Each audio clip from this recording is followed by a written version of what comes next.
So lately I've been learning a lot of old 3D software, and me and my friend Modus Interactive sort of realized that it was really hard to find a lot of information about this old software. So we've been sort of spending months picking up any info we can and piecing together how to do a lot of stuff that they would do back in the day. So I thought I would make this video to sort of show some techniques I've picked up and show how you can make some 3D renders in Poweranimator. You can get this program on the web archive. I'll put a link in the description. When you're going through the process of installing this program, there's a text document to download that gives you instructions, but they accidentally wrote the name of the folder wrong. I think they wrote FlexM, but it's supposed to be FlexLM, so just keep that in mind when you're installing it. You should also note that in the files of the program, there is this folder called PDF full of a bunch of documentation. The modeling, animating, and rendering PDFs I found to be the most useful.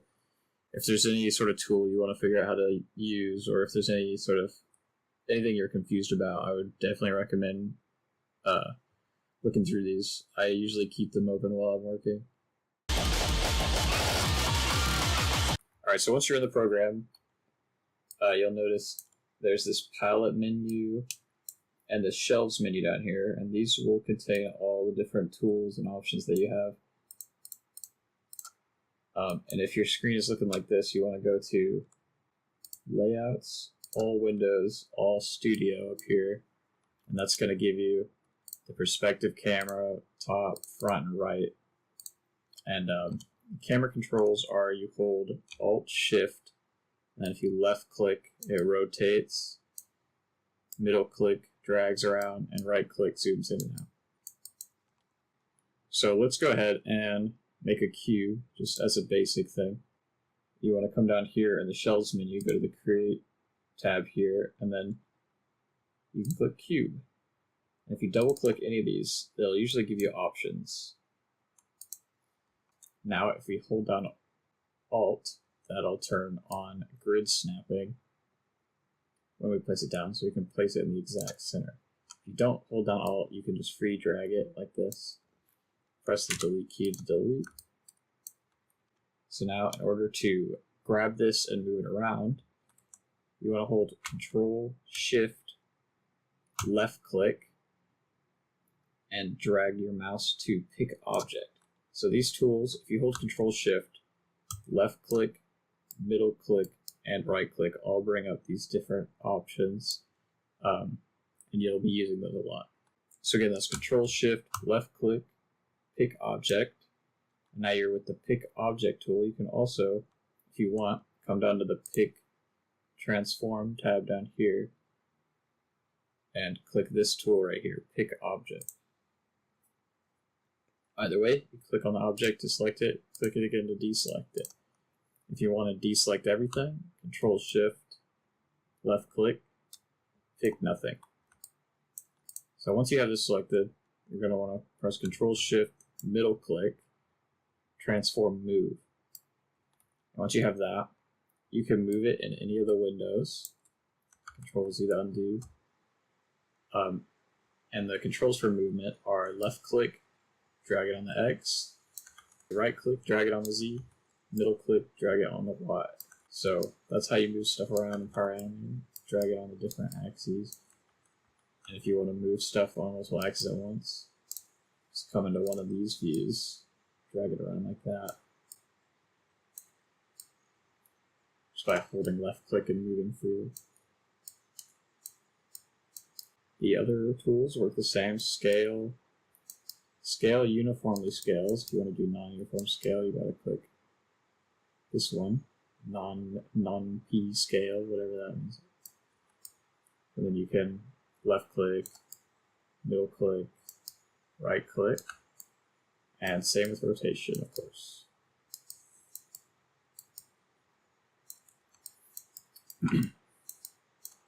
Okay, now if you want to view this as something that isn't wireframe, you come up to display tags up here at the top, shade, and you click this little options window to open up the options.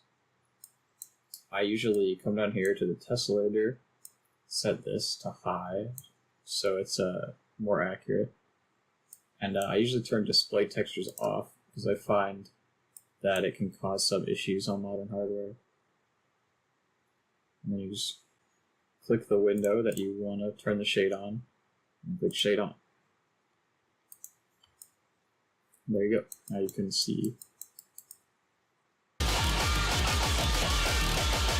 But most of the stuff you're going to be doing in this program is going to be based off of Nurbs. So I'm going to go over some of the basics of that and help you understand how you might make certain shapes and whatnot. If we come down here into the curves menu on the left side here, in the palette menu, find this tool called New Curve. By the way, if you see any tools with this yellow arrow in the top right, you can hold left click and it'll reveal some new tools that are sort of put in there like a little folder. So we're going to go ahead and click Create New Curve. And then, again, if you hold down the Alt key, you can turn on grid snapping. And if you place some points, you see curve starts to form. Just like that. And curves are going to be the basis for most of our shapes. Nurbs are really powerful for making sort of smooth organic shapes that is common in a lot of renders from the 90s. So I want to rotate this 90 degrees on the x-axis here. So if we come up to Window, Information window, Transform Info, we can see all the exact values for the thing we have selected. So if I go ahead and put in 90 here, oh my god, there we go. See, it is rotated. So I'm going to go ahead and move this a little bit over here. I'm going to go ahead, go to Edit, Duplicate, Object, and then I'm going to move our duplicate here. And I'm going to go ahead and do that again. And so now we have these 3 curves.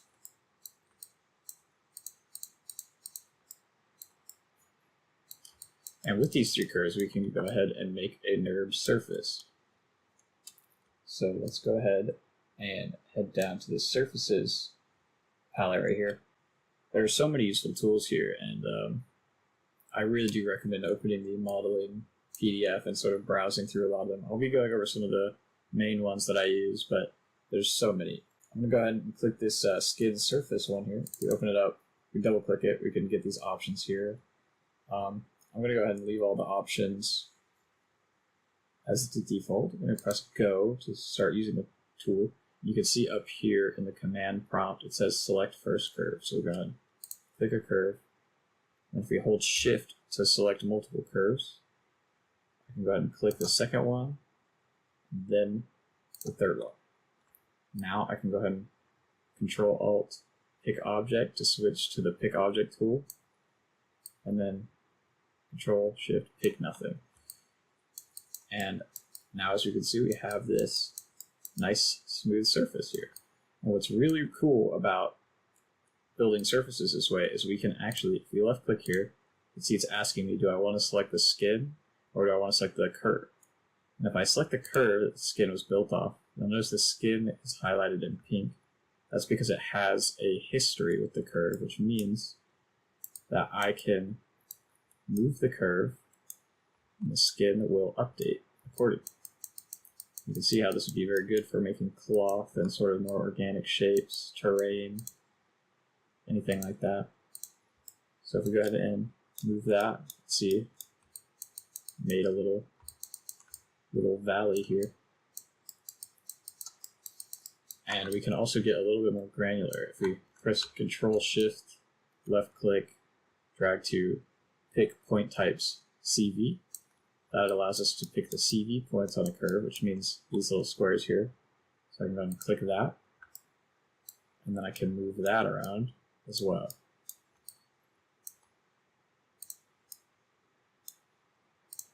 And you can very easily make a lot of sort of wrinkly shapes, define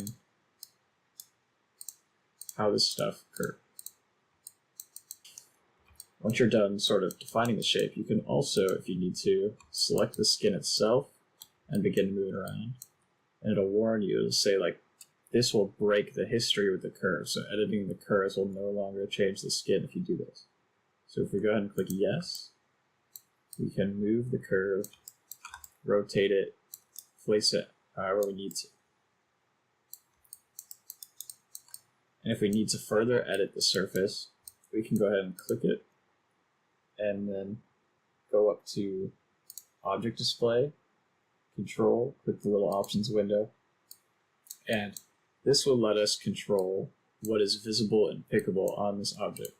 So if I turn all of them off real quick, and then just click CVs, and then press Go, you'll see all these little X's appeared. And these are all the CV points of the surface. So I can click those by, again, Control-Shift, pick point type CV.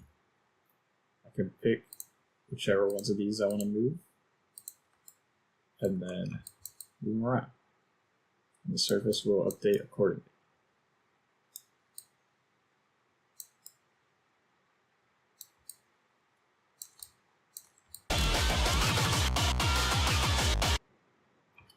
Alright, so I've got a new file open here, and in this one I'm going to showcase how to do a quick revolve. This is very useful for making things like pipes, vases, cups, anything like that. We're going to go ahead and go up to the curves menu, and this time I'm going to click Arc 3-point, and holding the Alt key on the front window here, I'm going to draw out a little arc here. I'm going to go ahead and click Pick Nothing. I'm going to go up to New Curve. Then I'm going to, while holding Alt, click to the same point that that 3 arc ended, and then just start free drawing a little curve shape here. Just like that. And this is going to be the profile for like a little pot. So I've gone ahead and made this shape here, and now I'm going to go ahead and make the inside of the pot, coming in, dragging, placing some points like this. I'm going to hold Alt, put my last point right there. Okay. So now I'm going to go ahead and connect these two curves together by going to pick object, select this curve, hold shift, with this curve. Actually, no, you don't have to hold shift. And then come down to object, edit, attach, click that, then click this curve, and then this one. And then as you can see, it merged them together into one curve, sort of smoothed off that corner there. And so if we click on this, if we go and select this object, you can see this green point here is our pivot point. It's already exactly where we want it, but if you needed to move it around, you come down to pick transform on the shelves tab down here, and then you click move point, and then you can drag around the pivot point just like that. But we want it right here because the pivot point is what we're going to revolve around, so we want that to be the center of our pot shape here. So if we go ahead and come down to surfaces, revolve right here, so right next to the skin surface tool, we can go ahead and just click what we drew here, and it revolves it into a nice shape. And just like the skin tool, we can go ahead and select the curve here, select the CV points, and move them around in order to dynamically change the shape how we want. You can use this to add all sorts of detail. It's like modeling a clay pot on a revolving table.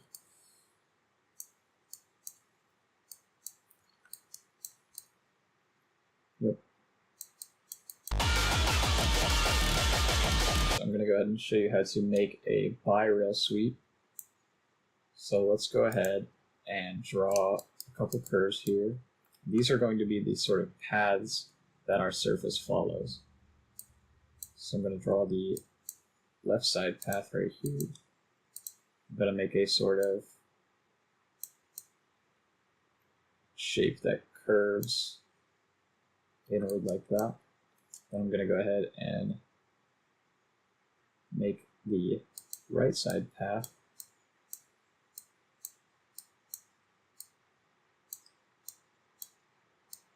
just like that.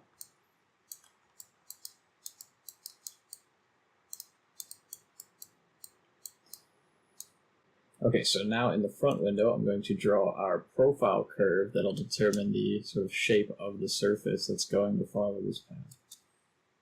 So I'll go ahead and start here and make a little shape, something like that. And then I'm going to come up to this top view and drag it so that the endpoints here align with the two paths that I've created. And now I'm going to go ahead and go to the Surfaces tab here. I'm going to find this extrude one right here, hold left click, and I'm going to go to Birail Sweeps tool. It's the second to last one here. It's going to say select generation curve, so we're going to click the profile curve, select primary path curve, this one, and then secondary path curve. Now, as you can see, it's taken the shape I've drawn and shaped it along the path here and created this nice little shape. You can see this being, you could use this to make sort of terrain, hair, little details on surfaces, anything like that. As with everything else, you can always go ahead and click the points on the curves and drag them around to dynamically change how the shape calculates. And you can go ahead and make whatever kind of shape that you want. You can also change the points on the generation curve here.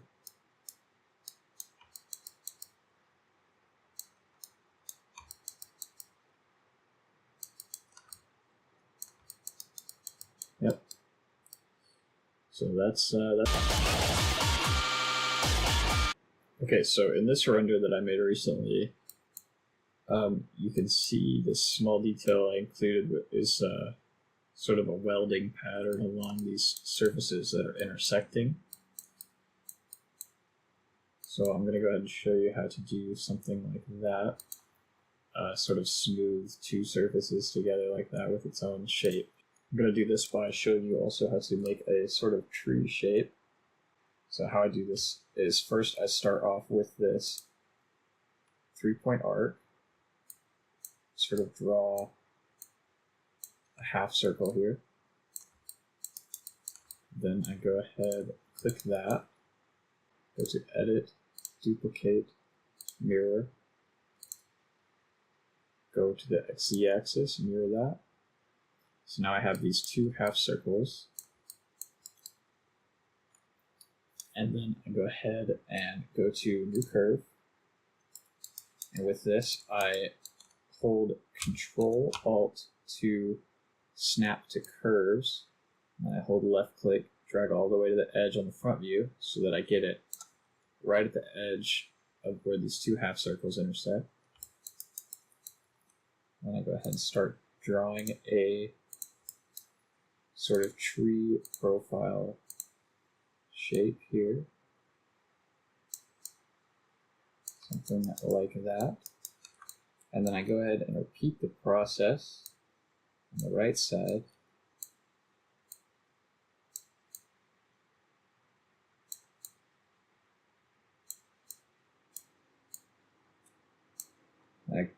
In order to make sure the endpoints are at the same spot, I once again hold Control-Alt, left click, drag along this curve.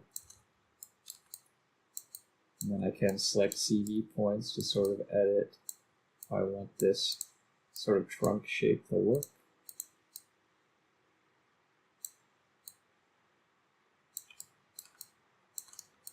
And then we're going to go ahead and use the Birail sweep tool that I showed you in the last section. So that's down here in the surfaces menu. Go ahead and select this half circle, so generation curve, in this path, and this path. And that's going to go ahead and create that surface there. Did not mean to turn on the object display here. And we're going to go ahead and do the same thing on the other side with this half circle. And now we have this full tree shape. Okay, so first I'm going to go ahead and delete this curve here. Then I'm going to come to the attach tool, double click it, change this type to attach, then select Birail Surf 3, Birail Surf 4, and now it put those two lines together into one shape here. I'm going to go ahead and delete this curve as well, just for simplicity's sake. And so now we have this trunk shape. And so we're going to go ahead and place a branch on the side of it. You can draw your own branch shape using the same method as the trunk, but just to save time, I'm going to go ahead and duplicate the trunk. And I'm going to move it over, rotate it, scale it down, and move it into place here. And now we have this sort of branch coming off the side. Now this might be good enough for a lot of things, but you'll notice that the edge here is sort of harsh. So what we're going to do is, okay, so we're going to come down to the surfaces menu, and then right here, we're going to hold left click, select the fillet tool. The default one's the bevel, but hold left click, drag it to the fillet tool. Double click it. You're going to want to set the radius to something really small. I'm going to set this to 0.09. And then I usually set tangency achieved to accurate.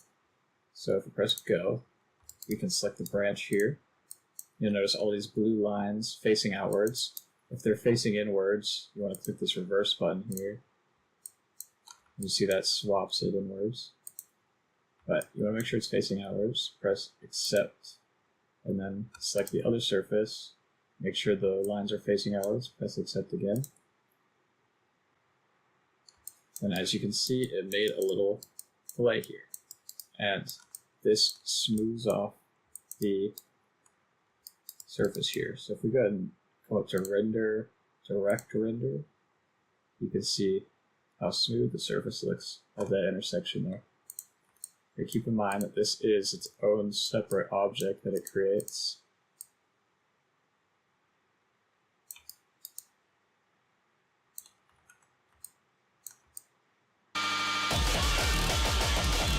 Okay, so now that we have all that, I'm going to go ahead and show you how to put a material on this. We are going to select all three of these objects, go to Edit, Group, and we've got a new group here. So if we pick any of these objects and move them, they all move together. Now, we want to go ahead and pick this, come up to Windows, Multi-Lister, List All, and this window will show you all the lights and shaders in the scene, as well as this environment box, which lets you change the color of the background and fog settings and all that sort of thing for the environment. And by default, everything uses this blue default shader. So we're going ahead and go to Edit, New Shader, to create a tree shader for this tree. And we'll go ahead, with this selected, we go down to Shading, Assign Shader. Now if we double click this, it opens up the shader window. and we can change the color of the shader. But if we want to create some bark, I'm going to have to go ahead and we're going to click this map button. And in here you can map all sorts of things onto the different parameters. The file will let you just put an image texture as the thing here. But you can also use these different procedural shaders like fractal and noise. So I'm going to go ahead for this one, add in a fractal shader. And if we go ahead and go to render, direct render, you'll see it's placed this fractal noise shader, this color all over the object. So I'm going to come down to Effects, Color Remap, click on Map, and then click on Ramp here. And what this is going to do, you can see it in here, is it's going to let us recolor the image based on its brightness. So up here, the brightest colors would be blue, and the darkest colors would be black. So we're going to change this to a sort of brown, dark brown here. You can see that's already giving us sort of a bark-like texture. So if we go ahead and render that again, you can see it's looking very tree-like. So if we want to add some extra detail to this, we can go ahead and go to the Special Effects tab, go to the Bump Map, map it to another fractal noise, and here we can mess with the amplitude, threshold, all of that. I'm going to leave it at default. Go ahead and render it, see what it looks like. As you can see, it's just added a lot of bumpiness to it.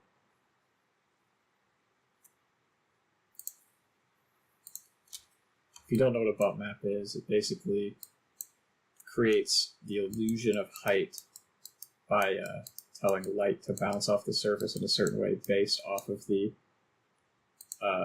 color of the image. White would be, I think in Poweranimator, white is higher and black is lower in terms of how much it comes off of the surface. So if we render it from the side here, you can see the surface hasn't actually changed at all. It's still just this smooth line right here, but it looks as though there's a lot of indentations on it just based on the way that the light is bouncing off of it.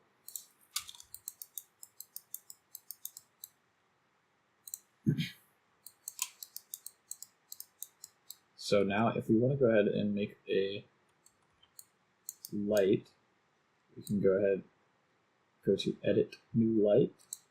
That places a light in the scene that we can move around here. So if I go ahead and put that in front of a tree here,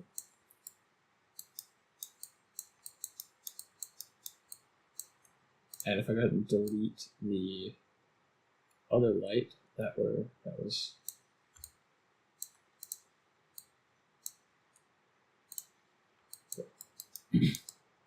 so with this light here, I can double click it, change it to all the different types of lights. If you want more information about what these all are, go ahead and look in the rendering PDF. But go ahead and keep it as a point light. Change the intensity to something like 5, so that if we render it, I'm going to go ahead and in the direct render options here, I'm going to click this options menu, change it to a ray tracer, just so we get better light. Click go. See, the point light is illuminating the surface right there. And these lights have a lot of options, so we can add sort of a lens flare to it, we can add some glow to it. So if we render that again, you can see it's created this little glowy ball where the light is. So feel free to mess around with all that. You can do a lot of cool stuff. For the final render, you want to come up to render, global, change the settings to high, or change it however you want. I'm going to go to image file output down here, change the format to TIFF, and then we're rendering with our perspective camera here, so we want to make sure that we have image checked. You can also render out a mask if you want it to be transparent, or depth mask, or all three. And then you can here's where you can change the resolution. I'm just going to leave it as default for right now. And then you want to go ahead and go to render, click the options box, change it to ray tracer, click go, and then you want to type in a name for the render. So just call it tree render. And then you want to come up here, go to render, show render after it's finished. The console over here will tell you when it's done. Render, show render, and then you have it right here. And then you can go to File, Save Image, and then you can save it.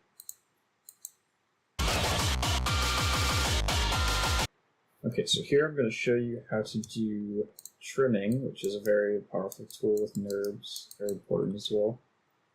So if I go ahead and create this ball here, go ahead and scale that up, turn shade on, wrong window. Now I'm going to go ahead and create another shape to intersect this. So I'm going to go ahead and create sort of a little eyeball shape here. And to do this, I'm going to go ahead and draw out these two curves like this, and then I'm going to come to the front window, draw this third curve. You can see I've sort of shaped out a little eyeball or kind of leaf shape. And we'll come down to the skid tool and click these three curves. And now we have this shape. So I go ahead and click this and move it. I'm going to make it intersect the sphere here, like this. I'm going to go ahead and come down to Surface Edit here. And you see this Project tool. We're going to hold left click on that, scroll over to this one. This is the Intersect tool. And then we're going to click Sphere, click Go, and then click this object I made. And now it has created what's called a curve on surface. So there's a new curve on the surface of the sphere. And if we come down to pick transform, pick curve on surface, we can select this curve. And it's highlighted in green here so you can see its shape. So with that created, we're going to go ahead under Surface Edit, click this Trim tool. We're going to click the sphere. We're going to click outside of this curve here, outside of the line that we've created. We're going to make sure this says keep. So we're going to keep this surface and trim this part off. Click go. You can see how that works. So the rest of the sphere is here, and the part that we trimmed off is gone. And now I'm going to do a similar thing with this shape. And put trim on this. I'm going to click this outside bit. This time we're going to say discard. Click go. And so now with both of those trimmed, we have this nice little shape here. Now it's important to note that the geometry isn't actually gone. It's more of a rendering trick, so it only renders the parts that are untrimmed. So you can always click the object, come down here, go to untrim, and it'll come back.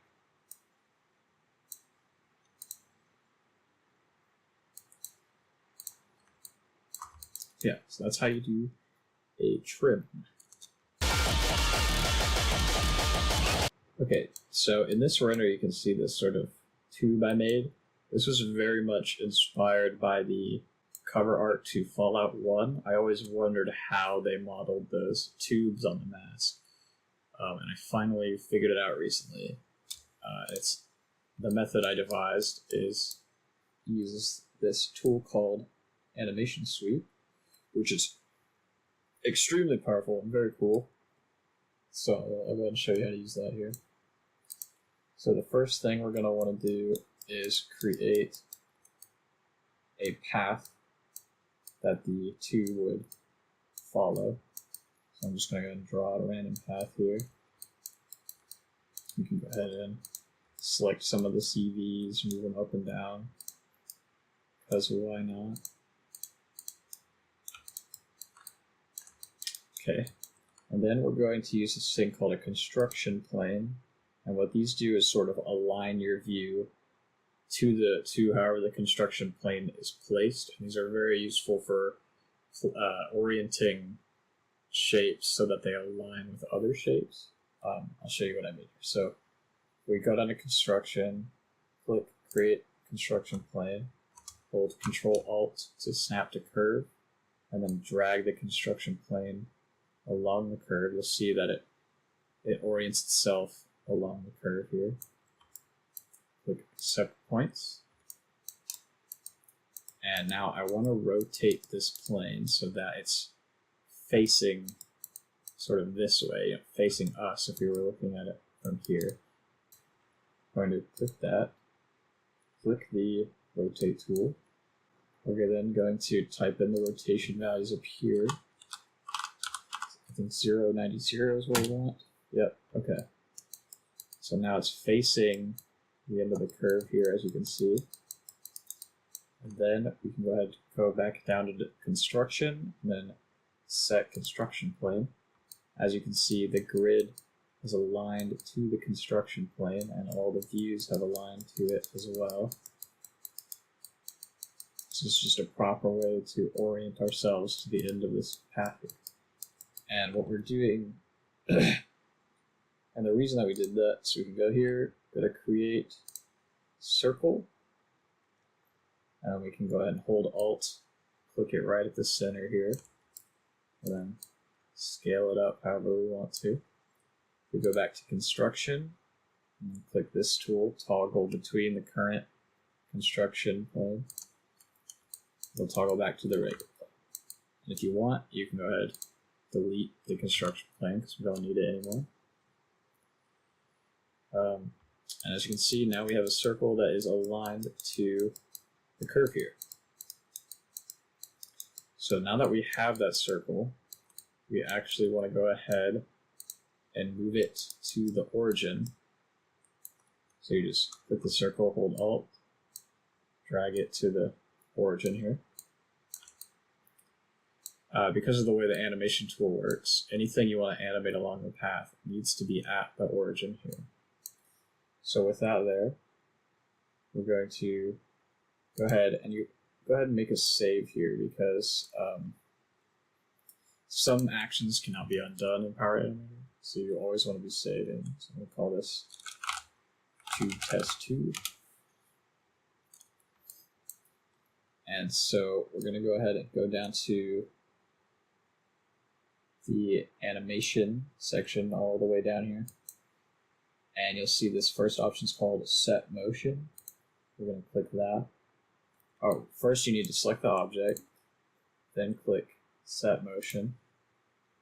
And then it's going to ask you to pick the curve to use as the motion path. If you double click this, you can change the settings for the start frame, end frame, and all of that. And we're going to go ahead and click path here. And so now we have this timeline here. If you don't see the timeline here, I think you can go up to animation. Yeah, animation toggle time sliders, how you do that. You can set the start end frames. So since this animates to aim frame 30, I'm going to go ahead and set it to frame 30 here. And then I'm going to set the FPS up here to 24. And if I press play, you can see the circle goes along the path just like that. And so now, in order to create this sort of ridges on the tube, I'm going to go up to animation parameter control. This lets you toggle what gets keyframed when you press keyframe. So I'm going to turn off all these global settings, come down to local, turn off translate and rotate. And you can see these are sort of white and slanted. That means they have a keyframe for this frame. And they do because the translation and rotation is what we keyframed along the path here. So now we need to key the scale here. So we're going to go ahead with those three things selected. We're going to go to Animation, Set Keyframe, click the options here, change the parameters to local. Go ahead, press go. And you can see that these got keyframed here. So now it's set to this scale on frame 0. And we're going to go head to frame 1. Since the animation already starts at frame 1, I'm going to go ahead and key this here as well. And then at frame 2, when it moves forward a little bit, I'm going to scale it down a little bit and then set the keyframe there. So you see it gets bigger, it shrinks down on frame 2. Okay, so with this selected, I'm going to go to Edit, Keyframe, Copy, click the Settings box, change the parameters to local so that we're copying just these local parameters. Click Go. It's going to ask me which frames I want to copy up here. Let's type in 1 and 2. So we're just copying those first 2 frames. And as you can see, they're copied. And now I'm going to go to Edit, Keyframe, Paste, also local. Click Go. It's going to ask me which range I want to paste and how many repeats, as well as if I want to add a gap and an end, but I don't need to worry about that right now. So I want to start the paste at frame 3, and I want to repeat it 14 times since we have 30 frames here. 30 minus 2 is 28. Divide that by 2 since we're pasting in chunks of 2. That's 14. I'm going to type in 3, 14, paste. Now if we go through, you'll see it gets bigger, smaller, bigger, smaller, bigger, smaller, all the way through. So now with all that done, we'll go ahead and scroll up to Surfaces, open up this little section right here where the extrude and sweeps are. And this last one's called Animation Sweep. So if we look at the options here, so what this does is it takes every frame that the curve is in over a set period of time and then sweeps it along that. So we're going to go ahead and click Connect Snapshot so it'll skin the surface for us. And then we're going to click Local Parameters. And then in Local Parameters, we're going to make sure Translate. We're going to go ahead and make sure Translate and Rotation are all selected as well. And yeah, then we'll click Go. And then click the circle. Oh, we'll click the circle, then press that. There you go. And now we've created our tube. If we go ahead and shade that on, we can view it. There you go. So you can see how animation sweeps would be very useful for creating all different kinds of shapes over a period of time like that.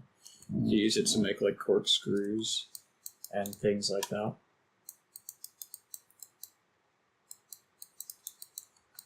If we go ahead and delete this real quick, I can show you that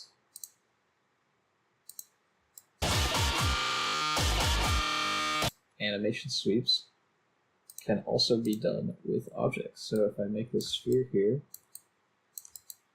and then I go ahead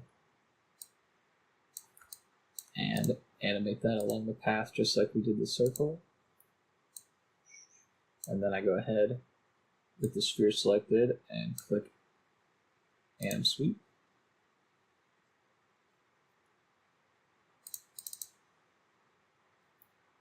I think I need to do snapshots here. Click go. As you can see, it pasted the sphere along the path.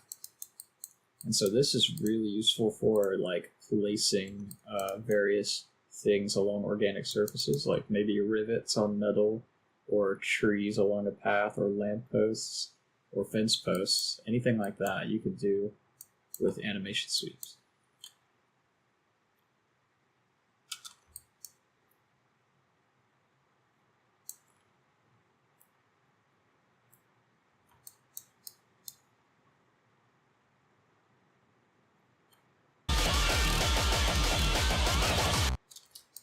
Okay, so now I'm going to show you how to create sort of curves on surfaces and then sort of offset them in order to use them for certain details. So if I go ahead and place the cylinder here, you can scale that up. Maybe scale it something like that. And then I go ahead and create a circle here. Scale that around. Just kind of shape it however you want here. And then in Surface Edit in the top left, we have all these projection options. If we do the second one, this will project the curve based on the surface norms. So if we click this,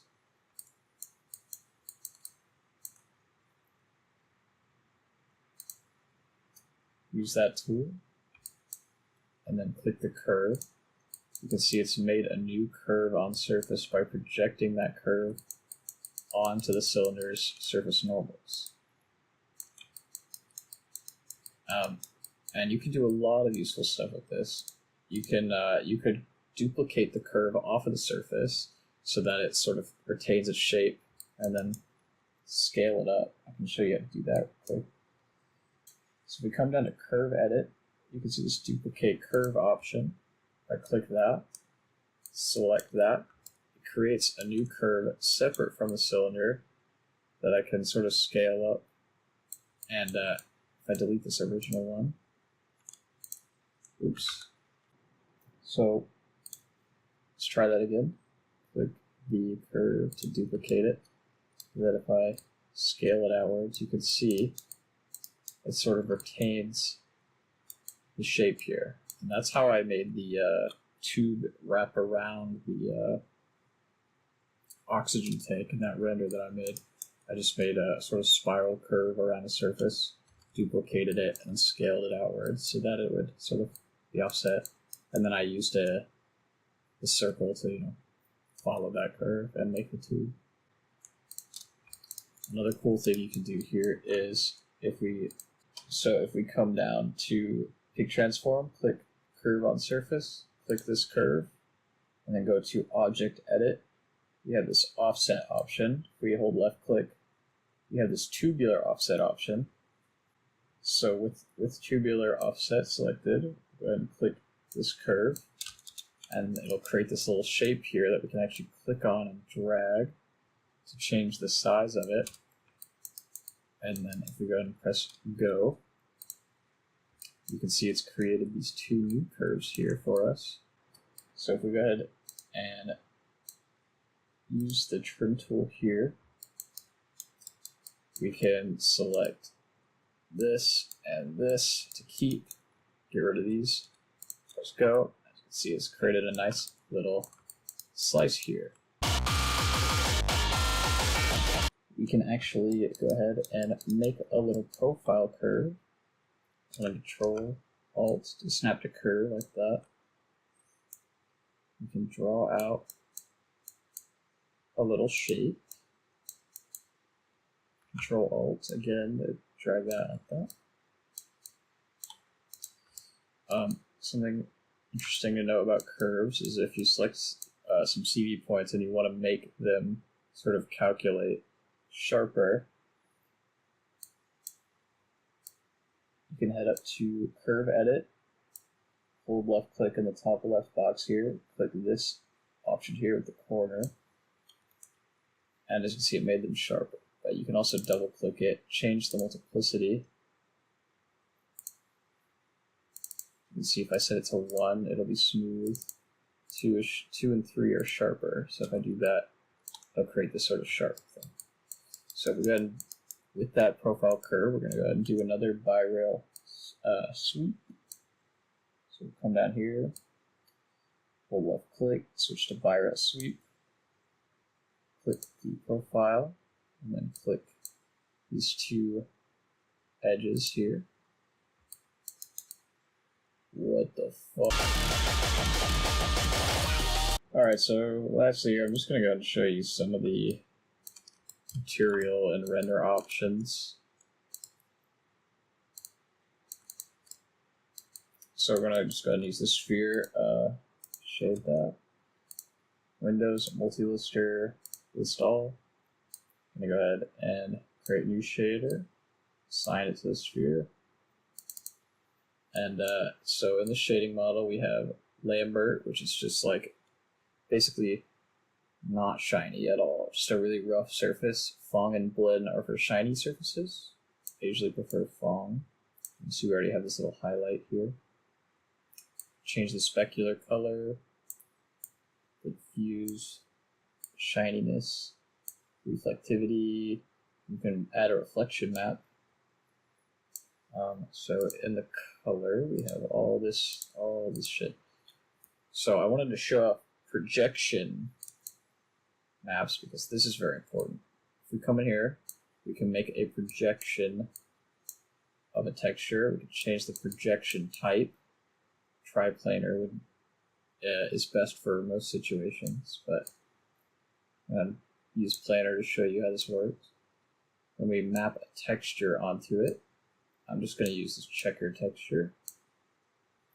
As you can see, if we go ahead and go to render, direct render, it's mapping the checkers basically straight down along the sphere.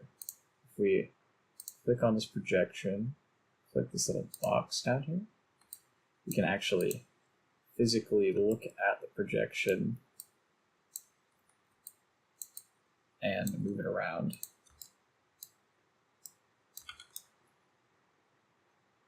So if I were to rotate it to be facing this way, sort of diagonal, and then we render it, you can see how that's changed the direction that it's being projected in.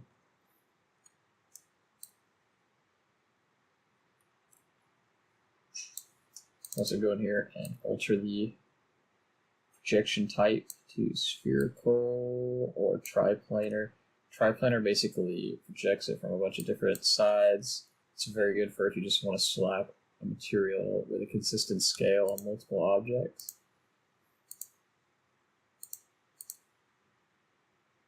As you can see, it just kind of hits it from all different kinds of angles. With any texture, you can also come in here with these surface placement options, change how many times it repeats on the U and V coordinates. You can also change how it rotates, the offset, you can mirror it. And there's also these effects down here, you can overlay it. Color remap, smear map. So color remap is the one I end up using the most for recoloring any sort of textures. You can get a lot of mileage out of one texture just by remapping it to a bunch of different colors. Of course, with these, you can also make bump maps. Put this bulge texture on here. You can see it creates little bulges along the surface. We repeat it, we increase the repeat, those bulges will be smaller and we can make them out.